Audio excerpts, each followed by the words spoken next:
The vanishing of the Flannan Isles Lighthouse keepers.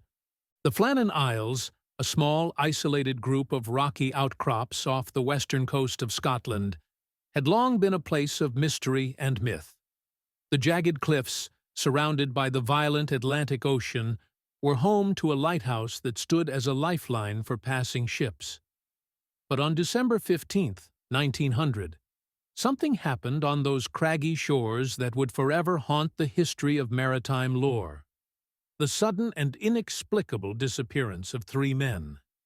The Hesperus, a relief ship tasked with bringing supplies and rotating the lighthouse keepers, sailed toward Eilean Mor, the largest of the Flannan Isles. The keepers, James Ducat, Thomas Marshall, and Donald MacArthur, had been on the island for several weeks. On arrival, Captain James Harvey and his crew expected to see the usual signals of life: the light from the lighthouse, the waving of a flag, the presence of the men going about their daily duties. But as the ship neared, it became evident that something was horribly wrong. The lighthouse stood silent, dark against the gloomy sky, and there were no signals from the keepers. Unease spread among the crew.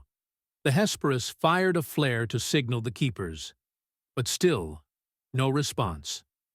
Harvey, increasingly troubled, sent Joseph Moore, a relief keeper, ashore alone to investigate.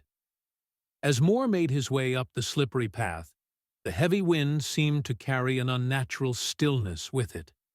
There were no birds crying above the cliffs, no sound of life that usually accompanied the turbulent sea. Moore reached the lighthouse door and found it unlocked. Stepping inside, he was met by an eerie silence that filled the stone walls. The kitchen was cold, the fire long extinguished, and a table was set with food, partially eaten, abandoned in haste. A chair lay toppled on the floor, as though someone had rushed from their seat in a panic. Moore's eyes scanned the room, and then his heart sank. The oilskins, which should have been hanging by the door, were missing, except for one. The storm had been raging for days, and there was no sign that any of the men had prepared themselves for it. They had vanished, but the reasons why they'd left, why they'd done so without any clear trace, were nowhere to be found. The logbook told the next piece of the puzzle. The entries, written in a neat hand, chronicled the storm's fury.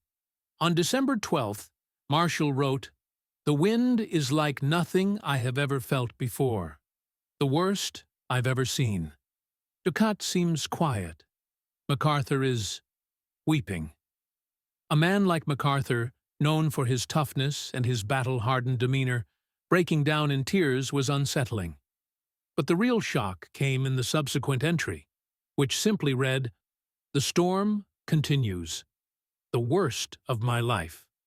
We've been praying for safety." And then there was nothing. No more entries after December 15th.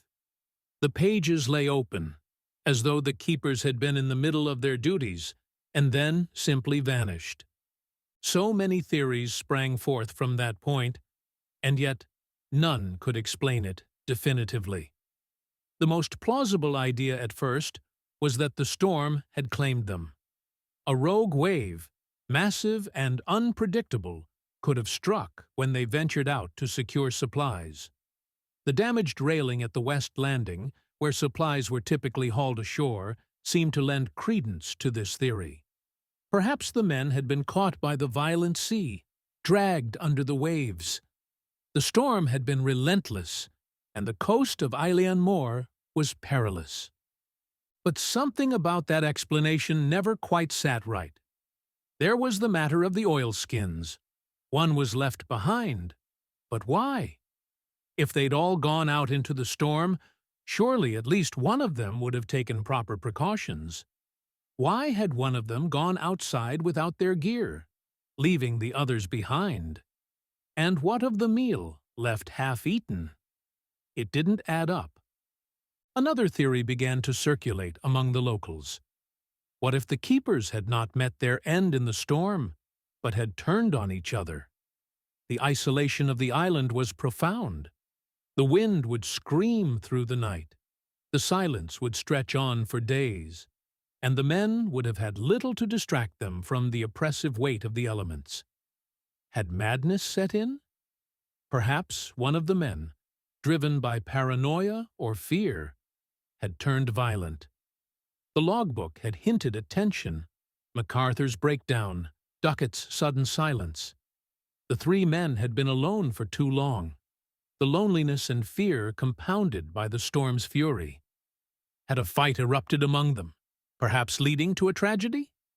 Yet, again, there was no sign of violence. No blood, no broken bodies, no marks of struggle. Just an empty lighthouse. Then there were the older, more unsettling theories. Fishermen who had long avoided the Flannan Isles spoke of an ancient curse. The island, with its wind-swept cliffs and jagged rocks, was said to be the domain of spirits and shadows.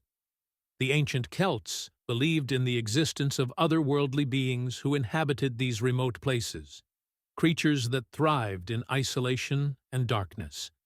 Some whispered that the keepers had been taken by these unseen forces, spirits from the sea or from the depths of the earth.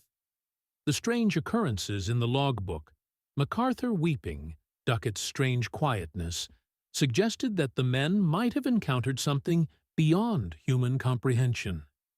Had they heard something in the storm, or seen something in the mist, that drew them out of the safety of the lighthouse? And what of the meal, left half-eaten? Had one of them risen suddenly, startled by a noise or a presence just outside the door? Had the others followed, unsure but compelled? Had they been drawn toward the cliff's edge, or out into the raging sea by something not of this world? Perhaps, too, the most unsettling theory of all was the simplest. What if the men had simply left? What if they deserted their post, abandoning the lighthouse in the face of the storm? The question arose, why? If the storm was so dangerous, why would they take such a risk? But again, no boat was found missing, no signs of escape. The investigation concluded with no answers. The lighthouse was restaffed, the mystery left to simmer in the public's imagination. Time passed, but the story of the Flannan Isles lived on, gnawing at the minds of sailors and locals alike. The keepers of Eilean Mor became legends, figures haunting the mist, their disappearance as inexplicable as it was haunting. In the years that followed, other lighthouse keepers reported strange occurrences on the island. Some said they heard voices carried on the wind, faint murmurs in the night. Others swore they saw shadowy figures on the cliffs, standing motionless, staring out to sea. Was it their imagination, or something else? Something that had never truly let go of the island? To this day, the Flannan Isles stand as silent witnesses to the mystery. The lighthouse beam still cuts through the fog, though the men who once tended it are gone. But when the mist rises and the sea churns beneath the cliffs, there are those who swear they can see three figures standing on the edge, watching, waiting for something beyond the horizon, something no one else can see. The mystery of the keepers remains, an enigma, impossible to solve, as the waves continue to crash against the rocky shores of Eilean Mor.